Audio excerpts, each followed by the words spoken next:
This sniper waits on the roof of a nearby building during a mission to rescue a school bus amid a terrorist threat. The terrorist, wearing a bomb jacket, seizes a girl, but our sniper is still ordered by his commanding officer not to shoot yet. Seeing that the situation isn't improving, the sniper, known as Kim Seol-woo, disregards the orders and positions himself near the bus. As the terrorist threatens to detonate the bomb, Seol-woo aims his gun at him, finally pulling the trigger and shooting the terrorist in the forehead. Due to his disobedience, he is arrested under military law. However, he isn't concerned because seeing the hostages happy is all that matters to him. In the interrogation room, he surprises his superiors by tricking a lie detector. When asked about his age, he claims he's 400 years old. Much to the interrogator's surprise, the lie detector indicates it's true. This demonstrates Seol-woo's ability to control his body's reactions. Impressed by his rebellious attitude and stress management skills, his superiors, Dong-hyun and Deputy Director Jang Tae-ho, decide to recruit him as a ghost, a more deeply planted black ops agent with fake identities who operates discreetly. Soon, Seol-woo begins operating internationally, assuming various identities and completing numerous missions. Once, he finds himself in Budapest, posing as a professor. His target is one of his students, Anna, whom he addresses by her real last name during a lecture. Since nobody should know her real name, Seol-woo's action piques her interest. This sparks a love story that Seol-woo intentionally initiates to get closer to Anna. Over time, they fall deeply in love and become engaged. However, Seol-woo's true interest lies in Anna's father, a mafia boss, who was once in the secret police during Hungary's dictatorship. During a meeting, the mafia boss insults Seol-woo in Hungarian, assuming he doesn't understand the language. To his surprise, Seol-woo responds fluently in Hungarian, revealing more about himself than the boss realizes. Seol-woo then confidently states that they won't disclose anything to Anna because he doesn't want to hurt the person he loves. Saying this, he has put himself in a tight spot. Soon, the mafia boss's henchmen confront Seol-woo in an alley, and their intentions don't appear favorable. They taser him, and the next thing our hero knows, he's in a basement with his hands cuffed. Someone hands him a prison uniform, indicating that Seol-woo is to be sent to prison. Perhaps this was his plan all along, to leverage the mafia boss's influence to gain access to the prison. The mafia boss had to comply because Seol-woo possessed secrets from his past work. In prison, Seol-woo's true motive is revealed. He's here to aid his old acquaintance, Petrov, who knows him as K, in escaping the prison. Seol-woo crafts a makeshift small-scale explosive device and installs it in the prison's fuse box. Then, he starts fashioning the key to his cell door using a mold provided by Petrov. On the day of the planned escape, when the guard opens the food pass-through door, Seol-woo cleverly inserts a wet tissue paper into the lock area, preventing the door from locking. Later that night, a guard inadvertently triggers a wire, causing the explosive device in the fuse box to ignite. Consequently, the prison's power shuts down, leading to a blackout. Taking advantage of the darkness, Seol-woo opens the food pass-through door and unlocks his cell door with the key he made earlier. He then shoots a hook at Petrov's door and uses the attached wire to transport the key to him. With Seol-woo's help, Petrov finally frees himself from the cell. As the lights come back on, the inmates have limited time to escape. With guards in pursuit, the duo heads to the underground mine where inmates labor during the day. They hop into a mine cart and flee, with guards shooting at them. When more guards rush into the prison, the inmates seize the opportunity. Finding the area safe, they escape through the mine door and reach a nearby well, securing their getaway. Petrov is sent back to Russia, concluding the mission. Knowing that the wrath of a woman betrayed by her love is deadlier than a time bomb, Seol-woo chooses an unconventional method to end their relationship. He asks Anna to meet him outside in his car. As she approaches, Seol-woo sets the car on fire, faking his own death. With the mission accomplished, he throws his engagement ring into the river and flees the scene. Some days later, Seol-woo is vacationing at a hotel when a woman sits beside him, her back turned to him. He notices a number written on her back, but initially ignores it. However, when he sees the same number on his coaster, he realizes something is off. In his hotel room, the number appears on the window, but instead of being worried, Seol-woo is more irritated than anything else. Soon, there's a knock at the door, and it's revealed to be Seol-woo's senior, Dong-hyun, disguised as a poorly dressed room service attendant. Seol-woo had already anticipated this, as the number he had kept seeing was Dong-hyun's birthday. Seeing the numbers, he knew Dong-hyun was coming, and he was annoyed because his arrival meant the end of his vacation. It turns out that the National Intelligence Service has lost contact with one of their ghost agents, Agent Yoon. He was undercover at Songsan, a major South Korean industrial corporation, with no communication from him for a while. The NIS fears that Agent Yoon's cover may have been compromised. Concerned that there could be a mole within their ranks leaking information, the NIS decides to seek Seol-woo's assistance. Dong-hyun briefs Seol-woo about the missing ghost agent, explaining that the agent sent a text before disappearing. The last message mentions a particular cargo container that departed from Incheon on October 4th, carrying 3 specific wood carvings. The NIS is currently tracking the container, but for the time being, Seol-woo must return to South Korea. Upon his return, he discovers the whereabouts of the first wood carving, which the NIS traced to Russia in the secret safe of an arms dealer named Chairman Victor. Due to the formidable security measures in place, Dong-hyun warns that it won't be easy for Seol-woo to locate Victor's residence, let alone infiltrate it. Their only option to reach Victor is through the assistance of action star Woon Kwang. It happens that Victor, a devoted fan of Woon Kwang, has invited him to his secret birthday party. To accompany Woon Kwang to Russia, Seol-woo manages to secure a position as the actor's head of security. However, neither Woon Kwang nor his manager, Cha Do-ha, like him. This could be attributed to the way Seol-woo treats Woon Kwang. As a die-hard fan of the actor, Do-ha cannot tolerate anyone being harsh on him. One day, during a film shoot, Seol-woo notices a suspicious mechanic checking Woon Kwang's car, which he'll use for a drift stunt. Seol-woo's suspicions are confirmed when Woon Kwang informs his team via police radio that his brakes have failed and the steering is locked. Woon Kwang's security guard, Seol-woo, springs into action, commandeering a police car to rescue him. Concerned for her boss, Do-ha decides to join Seol-woo. Woon Kwang, unable to control his speeding vehicle, is pursued by Seol-woo. With each speed bump, Woon Kwang's anxiety mounts as memories of a past collision resurface. Do-ha holds on for dear life as Seol-woo navigates through traffic to catch up to Woon Kwang's car. When they finally reach Woon Kwang, neither vehicle can stop the other from accelerating at high speed. Both cars race towards construction barricades and signs signaling the end of the road. They crash through the barrier. As the end of the road approaches, Seol-woo accelerates past Woon Kwang and then swerves sharply to the right. Moments later, he slams the brakes and sharply turns the wheel, causing his car to spin directly into Woon Kwang's path. Seol-woo pulls Do-ha close to his chest and prepares for impact. Soon,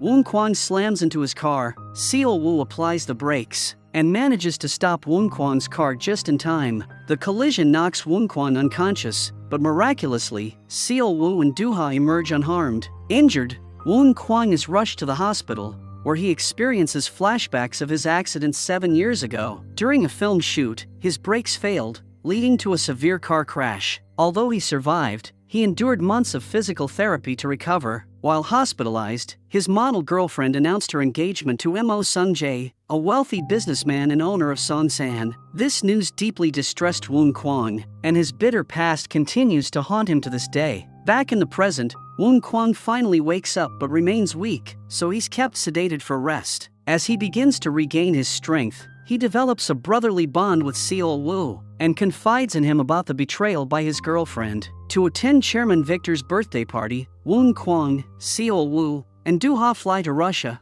where Seol-woo plans to steal a wooden carving from the mansion. Upon arrival, Seol-woo receives a coin from his senior, Dong-hyun, who seems to be shadowing him. The trio reaches the mansion and has to pass through a walk-through metal detector. Everything goes smoothly until Seol-woo sets off the detector. Security checks his pockets and finds a coin inside. Since it poses no threat, Seol-woo is allowed to keep the coin, and the trio is escorted inside the mansion. Seol-woo begins executing his plan by opening the coin and attaching his spy gear to his body to provide Dong-hyun with a view of the surroundings and start mapping the building's layout. According to the plan, Seol-woo must act when the lights go out, and the cake is brought out during the 4-minute birthday song. During this time, he needs to retrieve the wood carving from the secret room. The coin also doubles as a USB, which Seol-woo will insert into the security system control box, so Dong-hyun can control it remotely. After some time, Chairman Victor calls Woon Kwang to take pictures with him in the secret room.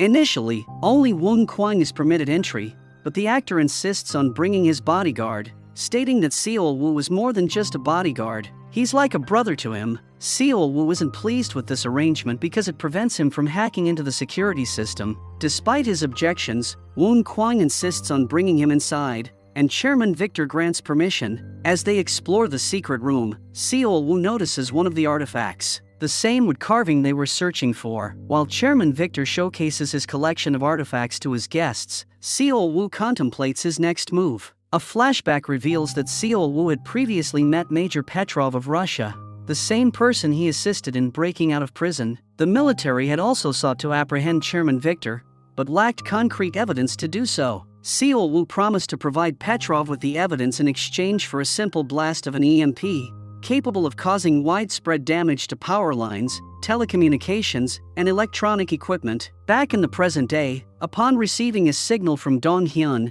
Major Petrov instructs his men to prepare the EMP drone. The drone is launched, and soon, its blast damages the power line, causing a power outage. Chairman Victor is angry and embarrassed in front of his guests. With the power expected to recover in 5 minutes, he decides to proceed with the cake-cutting ceremony, accompanied by the 4-minute-long birthday song. Seizing the opportunity, Seol Woo exits the ballroom and makes his way to the secret room. Along the way, he equips a lens to help him spot any enemies. Moving swiftly, he navigates the stairs until he reaches the secret room. Knocking out the guards, he enters the room and unlocks the vault, granting him access to the chamber where the artifacts are stored. Shattering the glass, Seol Woo retrieves the wooden carving, attaches his spy gear, and places it outside on a balcony. Using a drone, Dong Hyun successfully retrieves the wooden carving without getting detected by the guards. While descending the stairs, Seol Woo encounters some security guards. In the darkness, they fail to recognize him. With guards closing in from both sides, Seol Woo leaps from the hallway onto the stairs.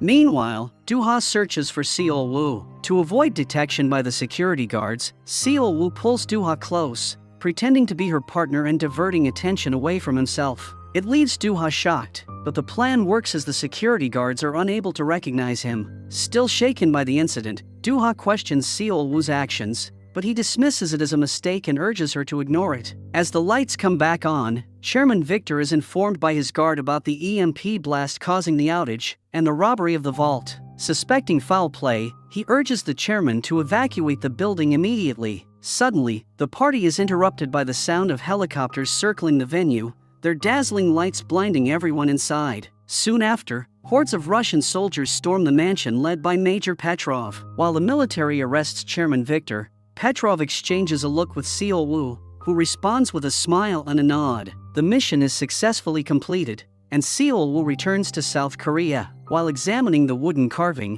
he discovers a hidden box within it. Upon opening it, he finds a key, but it appears to be incomplete. It dawns on them that they need 2 more pieces from the remaining 2 carvings to form a complete key. Dong Hyun reveals that the royal family of Thailand holds the second wooden carving, and they will soon send it to South Korea for auction. With the first key retrieved, the agents no longer require Woon Kwan's assistance. Seol Woo decides to end his role as a bodyguard, feeling relieved, because unlike his previous work chasing criminals and fighting bad guys, this time, he was tasked with babysitting an older man, something he didn't appreciate. Initially, Seol Woo considers parting ways with Woon Kwan by faking his death. However, Dong Hyun makes him realize that news of his death will be broadcast, exposing his identity. Left with no other option, Seol Woo decides to act rudely towards the team to upset them so they don't raise questions about his departure. His first move is to deliberately sit in Wong Kyung's chair to provoke him. When questioned about it, Seol Woo grumpily responds that he's tired. Surprisingly, Woon Kwang understands his behavior, acknowledging that people sometimes act like this when exhausted. Seol Woo kicks the chair and leaves, leaving everyone surprised by his sudden change in behavior. After the shoot, Seol Woo tries to annoy Woon Kwang by refusing to open the car door for him. Despite Seol Woo's deliberate disregard, Woon Kwang remains calm, realizing that his bodyguard may need time to recharge. When nothing seems to be effective, Seol Woo decides to resign from the job. Despite Woon Kwang's attempts to dissuade him, even offering him a week's vacation, Seol Woo coldly rejects the offer and leaves. When Doo-ha learns about Seol Woo's decision to leave, she decides to speak with him. Believing that he's departing because she didn't reciprocate his affection, she apologizes, expressing her concern about him getting hurt in a one-sided relationship. Seol Woo's expression turns cold, and he begins insulting Doo-ha.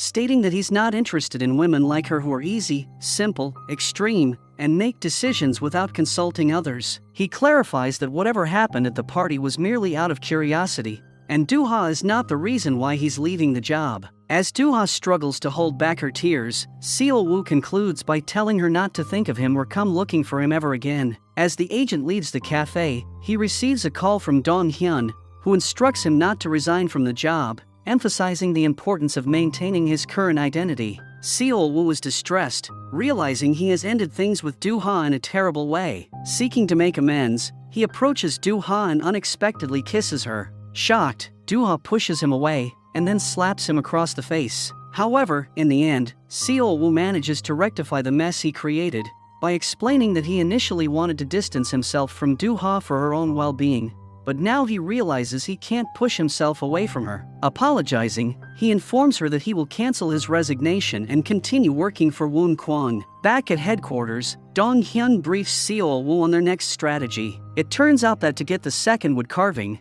they must find a black auction ring. According to their intel, Agent Yoon's confidential informant, known as Goldfinger, possesses the ring. Interestingly, Goldfinger is revealed to be Myung-suk, Doo-ha's father. While they could retrieve the ring directly from him, it turns out that Myung-suk has given it to Doo-ha, who is unaware of its significance. Meanwhile, we are introduced to Assemblyman Baek, who has pledged to support Sun Jae, the owner of Songsan Corporation, in the upcoming elections. Songsan is the same company where our missing ghost agent, Yoon, was employed. Assemblyman Baek promises Sun Jae that he will locate the missing wood carvings, which purportedly contain details of Sun Jae's grandfather's slush fund. Assuring Sun Jae, Baek claims to have connections within the NIS working on the case. Utilizing his connections, Baek discovers that Seol-woo and Dong-hyun have retrieved the first carving. Upon learning that Dong-hyun will meet someone to deliver the carving, Baek dispatches his hitman, Ki-chul, to eliminate Dong-hyun and retrieve the carving. Positioning himself atop a building,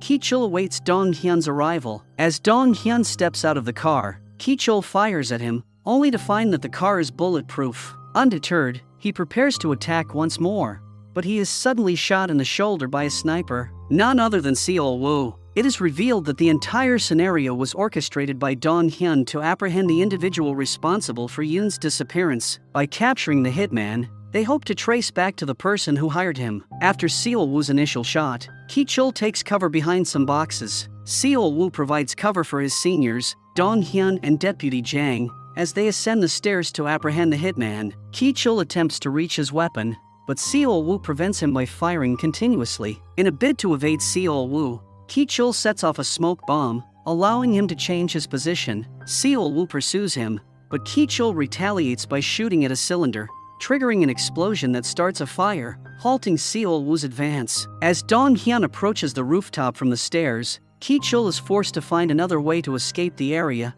ultimately succeeding in doing so. After the confrontation, Seol-woo realizes that Ki-chul is the same man he saw near Woon Kwon's car on the day of the accident. Meanwhile, Dong-hyun examines the hitman's abandoned gun and realizes that it is used by special forces. It appears they know who this weapon belongs to, making their investigation considerably easier. Later that night, Seol-woo takes Doo-ha out to dinner, and as time passes, their bond strengthens. Doo-ha becomes so comfortable with Seol-woo that she opens up to him about being harassed by loan sharks at her grandfather's memorial. It turns out her father had borrowed money from many people and disappeared, leaving Doo-ha as the only one they could pressure to get their money back. During the harassment, her father was present there, but he chose to leave, abandoning Doo-ha. In the present, Doo-ha also confides in Seol-woo about a ring her father gave her. She explains that she left the ring at the Columbarium Cemetery, where her grandfather's ashes are kept. Even when her grandfather passed away, her father showed no concern and ran away. She left the ring there to ensure her father would only find it if he truly changed. However, since he hasn't changed, he continues asking Doo-ha about the ring's location,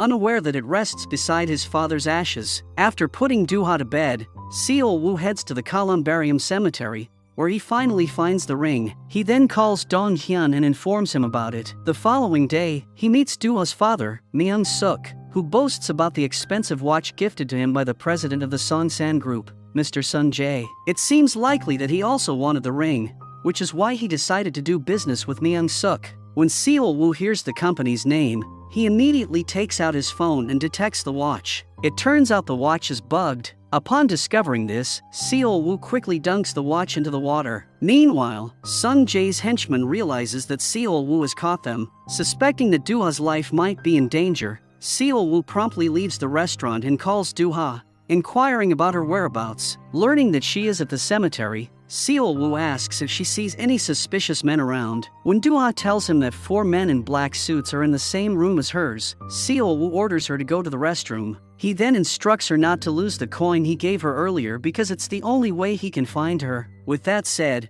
he warns Dooha that she is about to be abducted. Before Dooha can process anything, Sung Jae's men abduct her, rendering her unconscious with a chloroform-soaked handkerchief. When Dong Hyun learns about the abduction, he suggests involving the police. However, Seo Woo has discovered that the hitman who kidnapped Dooha is a rogue ghost agent. Therefore, trusting the police isn't a viable option. While Dong Hyun wants Seo Woo to stay away from the situation to avoid exposing his identity, Seo Woo is unwilling to back off. The coin he gave to Dooha turns out to be a tracker, allowing him to locate her. Following the tracker, he arrives at a port, which leads him to a locked container. Upon opening the latch, he hears a beeping sound nearby. Investigating further, he discovers a bomb with a timer set to 2 minutes. Meanwhile, Dooha is gagged and zip-tied in a dark room, struggling to free herself. Without hesitation, Seo Woo takes out his pocket knife, examines the bomb, and cuts the white wire. The timer momentarily stops, only to restart again.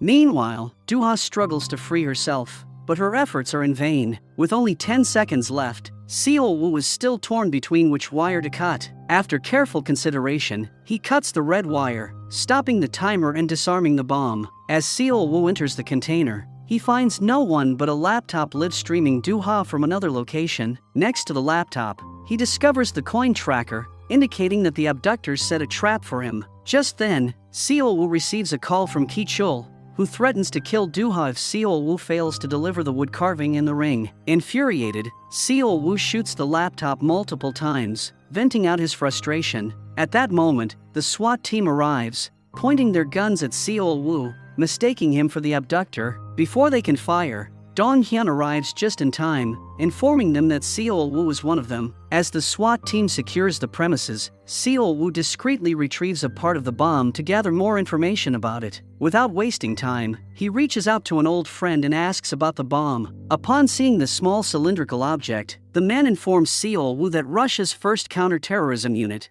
the Alpha Group, uses such devices. He believes this type of weapon can only be sold by one person, a former master sergeant named Choi. Although the sergeant is no longer active, he now runs a junkyard and deals in arms illegally. With a referral from his friend, Seo Woo heads to the junkyard. However, when Sergeant Choi learns that Seo Woo is inquiring about the bomb and is not there to purchase weapons, he immediately refuses to help him. With a signal to his men, he instructs them to kick Seo Woo out of the junkyard. Moving quickly, our undercover agent strikes Choi in the face. Then, he aims his gun at him, demanding answers. When Choi refuses to talk, Seo Woo fires a shot into the ground, proving his threats are serious. Left with no choice, Choi confesses that he sold the bomb to a Black Ops agent named Ki Chul Seo. He also reveals that Ki Chul is affiliated with the Baek Infantry, and only Congressman Baek, the head of the Baek Infantry, knows more about it. Afterwards, Seo Woo briefs Dong Hyun on the situation. He proposes capturing Congressman Baek is necessary to locate Ki Chul's hideout. Dong Hyun explains that they're unable to take action against Congressman Baek without evidence. It's then that Seo Woo pulls out his recording pen and formally resigns from NIS, declaring that all his future actions are independent of his NIS affiliation. As he heads out to rescue Dooha, all he can think about is the time he spent with her. Upon reaching Baek's office, he first subdues the guards, and then turns his attention to Baek himself. Despite the guards' attempts to attack him, Seo Woo effortlessly dispatches them before aiming his gun at Baek, warning him not to move. With a gun pointed at his head, Congressman Baek has no choice but to answer Seo Woo's question about Ki Chul's hideout. Meanwhile, Ki Chul contacts Seo Woo once more and orders him to bring the ring and the wood carving. threatening dire consequences if he refuses. As Seol-woo returns home to gather some belongings, he discovers someone there. Initially, he holds the man at gunpoint but soon realizes it's Woon Kwang. Woon Kwang explains that Doo-ha called him and informed him about her abduction. Now, he wants answers about the situation. Seol-woo finally confesses that he's a secret agent with NIS. In response, Woon Kwang punches him hard for deceiving them, then focuses on rescuing Doo-ha. He suggests involving other agents, but Seol-woo refuses, saying they can't trust NIS. Determined to rescue Doo-ha alone, Seol-woo declines, but Woon Kwang insists on accompanying him. He reveals his expertise as a reconnaissance sergeant with 8 degrees in martial arts, offering to aid Seol-woo in the rescue mission. Without delay, the duo reaches the hideout. Seol-woo deploys a bug camera from the van, providing them with the location of the man and Doo-ha. While Seol-woo focuses on rescuing Doo-ha, Woon Kwang takes on the man at the front gate to stall them. Initially, he pretends to negotiate the exchange of the ring and wood carving for Doo-ha. To buy time, he hands over the ring first, insisting on seeing Doo-ha before proceeding. Then, he surprises the goons by using pepper spray to blind them, before seizing the ring. A scuffle ensues, with Woon Kwang demonstrating some combat skills. Meanwhile, Seol-woo smashes a window and enters the hideout heroically. A shootout erupts between Seol-woo and Ki-chul, both skilled ghost agents. Despite Ki-chul's gunfire, Seol-woo manages to dodge the bullets. Amid the confrontation, Seol-woo manages to knock Ki-chul to the ground, but Ki-chul, being armed, fires at him. Seol-woo narrowly avoids the bullet, frightening Doo-ha. As the fight persists, both agents aim their guns at each other. They shoot simultaneously, only to realize their magazines are empty. Ki-chul retrieves a knife while Seol-woo uses his empty gun for defense. Seol-woo not only fights with Ki-chul, but also with other thugs who threaten Doo-ha's life. During the skirmish, Ki-chul slashes Seol-woo's stomach, causing him to bleed. Despite the pain, Seol-woo persists until he holds a knife at Ki-chul's throat, ending the fight. However, Doo-ha intervenes, preventing Seol-woo from killing Ki-chul and leading him to spare the man's life. Meanwhile, Woon Kwang appears to be overwhelmed by the goons. He puts up a strong fight,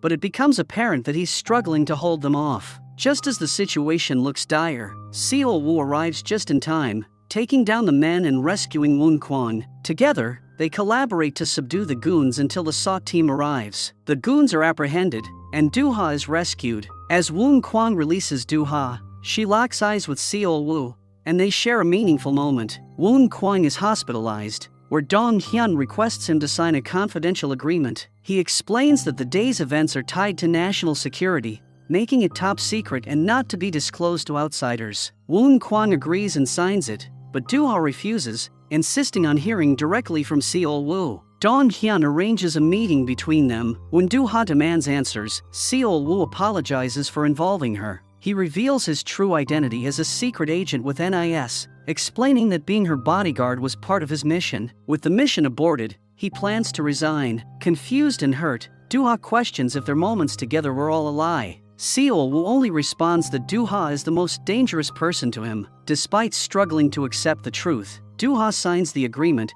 asking Seol-woo to talk to her again when he's clearer. It's evident that both Seol-woo and Doo-ha find it hard to reconcile the truth with the beautiful memories they shared. The next day, Doo-ha goes to Seol-woo's residence, but finds it deserted. Seol-woo had asked Dong-hyun to handle the first floor since it was exposed. Unaware that Seol-woo's office is in the basement, she tries calling him, but he doesn't answer. Overcome with emotion, Doo-ha breaks down in tears. Meanwhile, Seol-woo watches her on the CCTV camera, clearly affected by her distress. He turns off the monitor and focuses solely on his black auction mission. Later that day, he goes to the airport to meet a woman who refers to him as Agent K. They share a brief embrace before preparing to carry out their mission together. Later that night, Dong-hyun rebukes Seol-woo for taking matters into his own hands during Doo-ha's rescue. He believes they're in serious trouble now that the NIS knows about Seol-woo's cover. However, Seol-woo argues that everything went smoothly since the civilians were saved,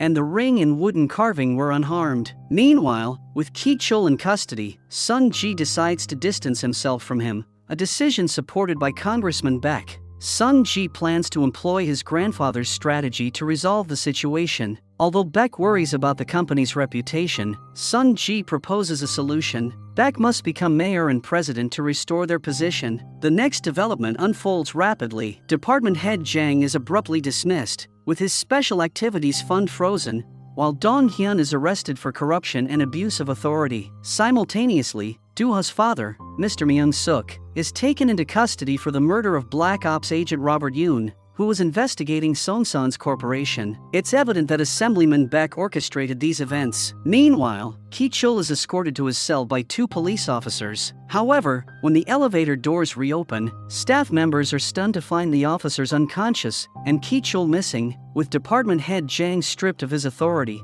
he doesn't have the $5 million required by Seol-woo. This money is needed to gain entry to the Asian Investment Forum, where the second wood carving is up for auction. When Seol-woo inquires about the black auction mission, department head Jang admits they need to wait, much to Seol-woo's dissatisfaction. With the deadline approaching, Seol-woo seeks assistance from Woon Kwon. He requests the $5 million necessary to enter the Asia Investment Forum. Seol-woo explains that if the black auction mission is successful, they can use the proceeds to prove Doo-ha's father's innocence and secure his release. Initially taken aback by the substantial amount, Woon Kwon ultimately agrees to help Seol-woo, driven by the desire to aid Doo-ha's father. Recognizing the need for collateral from Seol-woo in exchange for the money, Doo-ha presents him with a handwritten contract. In the agreement, Seol-woo commits to returning to his guard Kim identity and safeguarding Woon Kwon from harm. Additionally, if Seol-woo vanishes as he did previously, Doo-ha reserves the right to post his photo online and expose his true identity to the world. On the day of the event, an elderly man accompanied by the same woman Seol-woo was seen with earlier arrives at the venue. They meet Chairman Yamato, who owns a rival company of Songsan's, and is sent by Sung Jae to purchase the wooden carving. The pair proceeds to the reception area, where the black auction ring is scanned, and the elderly man is provided with a black auction box and keys to their suite. Upon reaching the hotel room, the elderly man removes his mask, revealing Seol-woo underneath. Thanks to Seol-woo's efforts in securing entry to the Asia Investment Forum, Woon Kwon is able to participate in the bidding for the wood carving. Finally, the wood carving is up for bidding. Despite continuous counter-offers from Chairman Yamato, Woon Kwon ultimately places the final bid of 1 billion won. However, it becomes evident that he doesn't have more than that amount. To prevent Chairman Yamato from making another counteroffer, Doo-ha approaches his table, holding a small device capable of instantly freezing all electronics within a 1-meter radius. She buys herself some time by inquiring about the ongoing bidding. When the guards attempt to escort her back to her seat, Doo-ha grasps the table tightly and activates the device, freezing Chairman Yamato's tablet. With the distraction in place, Woon Kwon makes the final bid and secures ownership of the wood carving. However, unlike Seol-woo, Woon Kwon isn't as pleased, realizing he has depleted all the money in his bank account. Doo-ha leaves the auction room to retrieve the wood carving, which is located on the 33rd floor of the hotel, and she's given the key to the specific room where it's stored. As she enters the elevator, one of Ki-chul's former henchmen spots her and alerts the other NIS agents. Concerned for Doo-ha's safety, Seol-woo enters the building, opting to use the stairs to move discreetly. However, he encounters Baek's henchman, much to his dismay. Meanwhile, Doo-ha reaches the room, but is joined by an unwelcome guest, Ki-chul. As Seol-woo fights off the henchman, he eventually takes the elevator to reach the 33rd floor. Ki-chul retrieves the briefcase from the room, but before he can leave, he's spotted by Baek's henchman. Seol-woo intervenes and begins to take down the men one by one. Subsequently, Seol-woo confronts Ki-chul on the stairs, where the tables turn unexpectedly as Ki-chul willingly hands over the briefcase to Seol-woo. A flashback reveals that Seol-woo had met with Ki-chul before the latter escaped. Ki-chul expressed that he understands his career without an identity is finished, and that his former backers will discard him once they've exploited him. He acknowledges that individuals like him don't typically get a happy ending. Despite this, he agrees to help Ki-chul, but Ki-chul demands the death of a specific individual in return. Returning to the present, Seol-woo retrieves the briefcase and promptly escapes from the building. He makes his getaway on a motorbike, while Ki-chul detonates his own car, bringing an end to his journey. However, later, Seol-woo meets with Ki-chul, revealing that the agent is still alive. It turns out that it was all part of the plan to ensure that Songsan Corporation couldn't harm Ki-chul and would assume he was dead. Now, Seol-woo informs Ki-chul that once he retrieves all the wooden carvings, he intends to make Ki-chul stand trial for his crimes. Surprisingly, Ki-chul has no objections and is prepared to face the consequences of his actions. To guarantee cooperation, Ki-chul shows Seol-woo his family, which the agent can use as collateral. Thanks to Ki-chul, Seol-woo has also obtained evidence clearing Do-ha's father of Robert Yoon's murder. Back at his headquarters, Seol-woo opens the hidden compartment of the wood carving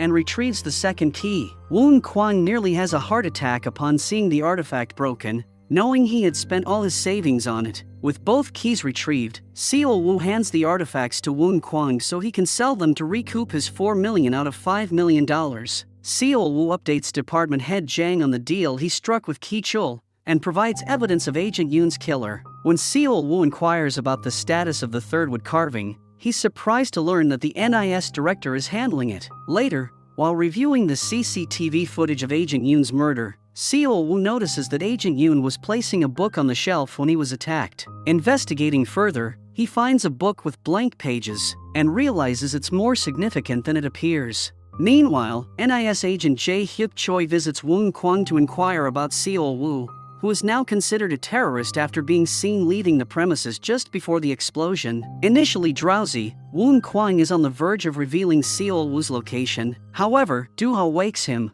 reminding him they have no association with a terrorist. While answering the agent's questions, Do-ha secretly messages Seol-woo, warning him not to come to Woon Kwang's house. Later that night, Seol-woo meets with Woon Kwang to deliver some bad news. In addition to the wooden carvings, Seol-woo owed Woon Kwang $1 million, which he had requested from the director. However, it turns out that Assemblyman Beck is targeting the director, rendering their special activities fund inaccessible for the time being. Do-ha and Woon Kwang are disappointed to hear that Seol-woo has failed to fulfill his promise. Seol-woo assures them that he will arrange the money as soon as possible, and until then, they can consider him as collateral. With Seol-woo back on the job, he and Woon Kwang spend some quality time together, pampering their skin with face masks and having heartfelt conversations. Meanwhile, Woon Kwang's former girlfriend and Sung Jae's current wife, Mi-eun, suggests to Sung Jae that instead of collaborating with the old and corrupt Congressman Beck,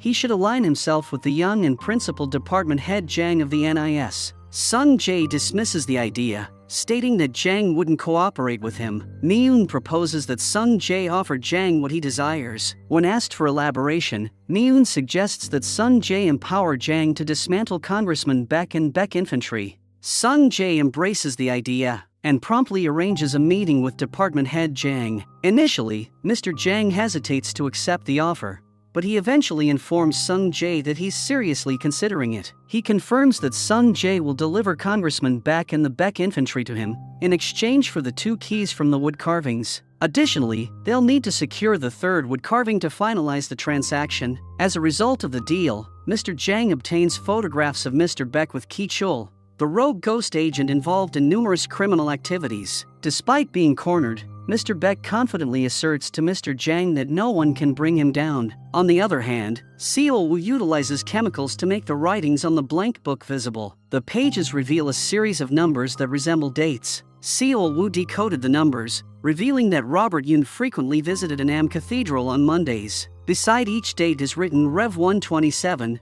which Seol-woo deduces corresponds to 12:7 in the Book of Revelation. To delve deeper into the matter, Seol-woo accompanies Do-ha to the cathedral. There, he meets Father Michael and employs the coded wording to gain the priest's trust. When asked about who Agent Yoon met within the cathedral, Father Michael discloses that it was Mr. Jang. However, on the last day, Mr. Jang brought another individual with him, who turned out to be Dong Hyun. Meanwhile, Chairman Victor acquires the last wood carving and travels to South Korea to finalize the deal with Sung Jae. In exchange, he demands Seol-woo to take revenge on him. Seol-woo meets with Mr. Jang to hand over the 2 keys, after Mr. Jang claimed he would soon acquire the third one. During their conversation, Seol-woo asks Mr. Jang if he's collaborating with Sung Jae, to which Mr. Jang retorts that if he were, why would he bring him the keys? Seol-woo explains that it's the fastest way to obtain the third key. Just as Seol-woo questions Mr. Jang's allegiance, a convoy of cars surrounds them. Seol-woo is determined not to let anyone disrupt his mission easily,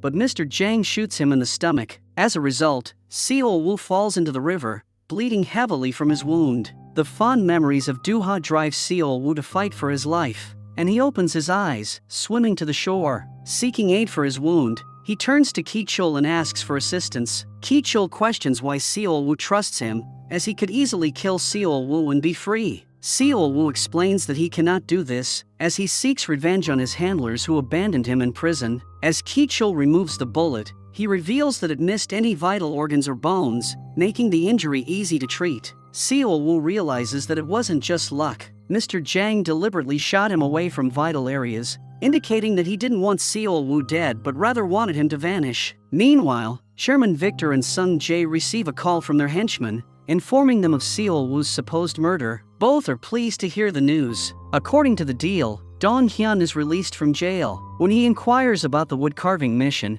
Mr. Jang informs him that it is concluded, and that he will personally handle the acquisition of the third woodcarving. When Dong Hyun asks about Seo Woo's whereabouts, Mr. Jang claims he has gone on vacation. Suspicious of Mr. Jang's claims, Dong Hyun follows him to the Sonsun Corporation office. There, Mr. Jang meets with Sung Jae to obtain the third key. With all three keys in hand, he combines them to create one key. By deciphering small holes in the keys, Mr. Jang decodes them into numbers and obtains the coordinates of the slush fund's location, which happens to be the Sonsan product warehouse. On the other hand, Dong Hyun poses as a janitor and discreetly shoots a tracker at Sung Jae's car to keep track of his location. Mr. Jang and Sung Jae arrive at the product warehouse and successfully unlock the door, revealing billions of won, expensive artifacts, paintings, and, most importantly, the dirty videotape records left by Sung Jae's grandfather. However, some records, likely those containing Assemblyman Baek's incriminating information, are missing. Suddenly, Dong Hyun appears at the location with a confiscation warrant. Both Mr. Jang and Sung Jae are taken to the prosecutor's office for interrogation. Dong Hyun is confident that Sung Jae won't get away this time. However, his wife proves him wrong by presenting a project plan between the NIS and Sonsun Corporation. She reveals that Sonsun was supposed to provide the NIS with tapes related to the slush fund that Chairman Mo set up, and the slush fund was intended to be donated to society. Her evidence from the project plan successfully refutes the accusations, leaving Dong Hyun with no choice but to dismiss the case. On the other hand, Seo Woo returns to his not-so-secret hideout, where Do-ha takes care of him. While rereading the book left by Agent Yoon, Seo Woo discovers another clue which reads, "If it is in the Lord's will, he will lead you to the right path." The path is in the word. Realizing that the next clue regarding the tapes of Congressman Baek might be in the slush fund storage room, Seo Woo visits the location with Dong Hyun and begins searching through the items. There, he comes across a painting that accurately depicts the Bible verse found in Yoon's book. Seo Woo cuts the sides of the painting and removes the canvas, revealing a floor plan of the Sonsun office. The VIP lounge on the 58th floor stands out, marked with diagrams of the keys. Without delay, Seo Woo sneaks into the building and begins scanning the area. However, the scanning fails due to radio interference. Just then, someone enters the lounge, who is revealed to be Myun. When Myun asks what he's doing there, Seo Woo responds that he's searching for Chairman Baek's missing tapes, as instructed by Agent Yoon. During their conversation, he refers to Myun as a fellow ghost agent, and Myun doesn't seem to deny it. It's revealed that Mr. Jang enlisted Myun's help planting Seo Woo as Woong Kwan's bodyguard. In the present, it's disclosed that Agent Yoon was indeed Myun's handler, and was the one who gave her the opportunity to leave acting and assist him in bringing down the Sonsun group by initiating a relationship with Sung Jae. This is why she married Sung Jae and left her true love, Woong Kwan. While conversing with Seo Woo, Myun also reveals that not only did the tapes disappear, but also the information on the first-generation ghost agents. This was what Agent Yoon was searching for until the end. To assist Seo Woo with the case, Myun provides him with Chairman Mo's will, which is enclosed in an envelope adorned with a dragon design. Seo Woo delves into Chairman Mo's will, a concise document that reads, "One with power desiring money will fail, and one with money desiring power will die. Everything, excluding myself, goes to my grandson Mo Sung Jae." After examining the paper and finding nothing unusual, Seo Woo recalls Father Michael's words about the path being in the word. Upon seeing Chairman Mo's portrait in the VIP lounge, something clicks for Seo Woo. He heads to the office and focuses on the portrait, believing that the phrase "excluding me" in Chairman Mo's will indicates there's something behind his picture that he didn't want to give Sung Jae without him decoding the riddle and understanding the business. As Seol Woo removes the portrait, a safe is revealed, with 3 keyholes, all of which can be opened by the 3 keys Seol Woo already possesses. Seol Woo opens the safe and discovers the missing videotapes, along with documents regarding the first-generation ghost agents. He delivers the contents of the safe to Dong Hyun and requests him to investigate the significance of the dragon design. Feeling satisfied with completing the mission, Seol Woo visits Do-ha, but his mood changes when he receives a call. His expression darkens as he sees the caller's identity,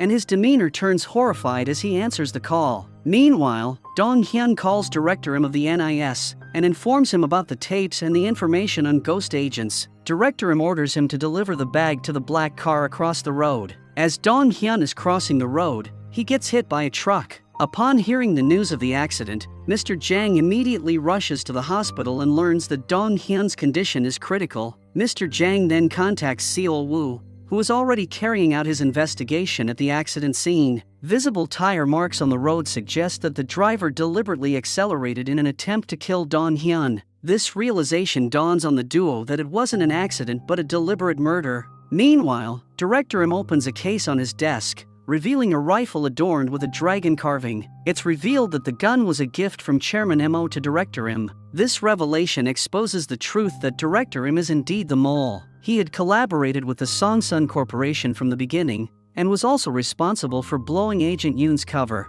While Seol Woo is in his office, his mind is consumed by memories of the time he spent with Dong Hyun. Unable to accept the reality of his best friend's impending death, Seol Woo breaks down into tears. On the other hand, Director Im meets with Sung Jae and expresses his ambition to fill the political vacuum left by Assemblyman Baek. It's also disclosed that the tapes contain evidence of Director Im's illicit activities during his tenure as a ghost agent. Director Im then pledges to eliminate Seol Woo and eradicate the remaining threat he poses. Meanwhile, Seol Woo isn't prepared to give up without a fight. Upon discovering that Director Im is the mole, he tries to take him and Sung Jae out, but Woon Kwang intervenes. He warns Seol Woo that if he goes through with it, the villains will be seen as martyrs, while Seol Woo will be labeled a terrorist. Later, the trio devises a new plan to expose Sung Jae and Director Im. Sung Jae is invited to discuss his scholarship program on a live show. However, with Do-ha's assistance, the show's host is given a coffee mixed with a laxative,